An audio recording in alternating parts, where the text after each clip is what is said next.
बिहार के रक्सौल से यह खबर, जहां पुलिस ने संदेह के आधार पर पाकिस्तानी दंपति के साथ उसके एक साथी को भी गिरफ्तार किया है, जो बिहार का ही रहने वाला है। पुलिस सूत्रों के मुताबिक तीनों लश्कर-ए-तैयबा से जुड़े बताए जा रहे हैं। सूत्रों के मुताबिक पकड़े गए पाकिस्तान नागरिक पाकिस्तानी सेना में रह चुका है। ये लोग नेपाल के रास्ते भारतीय सीमा में दाखिल हुए। इन तीनों पर लश्कर से जुड़े होने का शक है।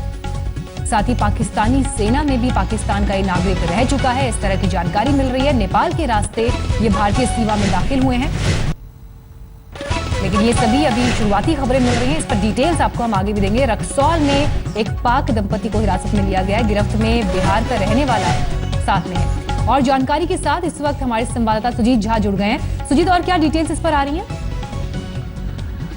देखिए, ये तीनों लोग कल पकड़े गए थे संदिग्ध अवस्था में। ये भारत नेपाल बॉर्डर क्रॉस कर रहे थे। रक्सौल में इन्हें एसएसबी ने पकड़ा और उसके बाद पूछताछ हुई। बिहार पुलिस ने पूछताछ किया। मोतिहारी एसपी खुद गए थे रक्सौल, उन्होंने पूछताछ की और उसके बाद आईबी के अधिकारियों ने पूछताछ की।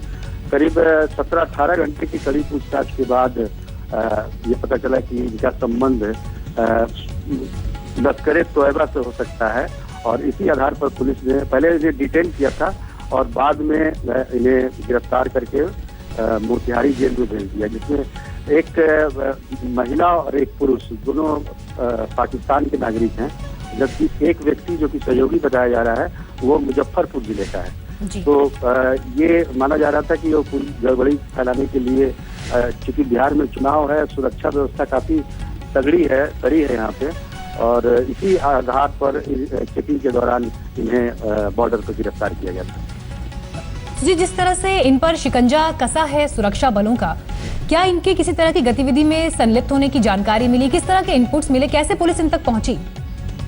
देखिए, अभी तक पुलिस इसके बारे में कुछ खुलकर बोल नहीं रही है, ना ही आईबी के अधिकारी इस पर कुछ बोल रहे हैं। लेकिन ये बताया जा रहा है कि इनका संबंध लश्कर-ए-तैयबा से हो सकता है और हो सकता है कि रेकी के लिए ये आए होंगे।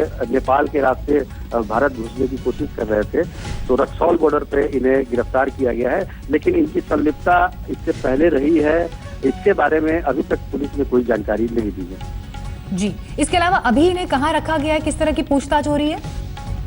रात में इन्हें रक्सौल में ही रखा गया था। रक्सौल, वहाँ से फिर मोतिहारी जो कि जिला मुख्यालय है, वहाँ कोर्ट में इन्हें पेश किया गया आज और उसके बाद उन्हें फिर जेल भेज दिया गया। शुक्रिया सुजीत, आपका ये तमाम जानकारी देने के लिए। अपडेट्स आपसे हम इस खबर पर आगे भी लेते रहेंगे, लेकिन इस बीच बिहार से जुड़ी एक और बड़ी खबर आ रही है। बिहार चुनाव में अब एनसीपी मुलायम के मोर्चे से अलग हो गई है। बड़ी खबर आपको बताएं, बिहार चुनाव से जुड़ी हुई मुलायम के फ्रंट से एनसीपी अलग हो गई है, शरद पवार की पार्टी।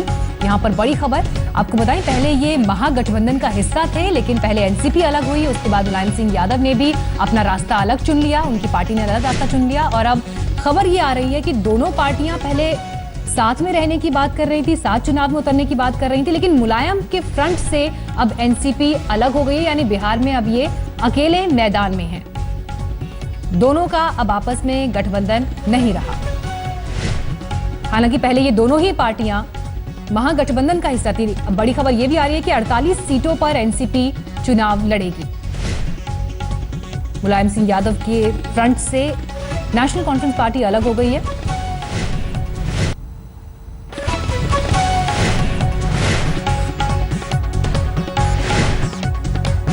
हालांकि बिहार में इससे पहले एक चरण का चुनाव हो चुका है, लेकिन 48 सीटों पर एनसीपी चुनाव लड़ेगी, ये बात एनसीपी की तरफ से साफ कर दी गई है, लेकिन मुलायम के फ्रंट का अब वो हिस्सा नहीं है।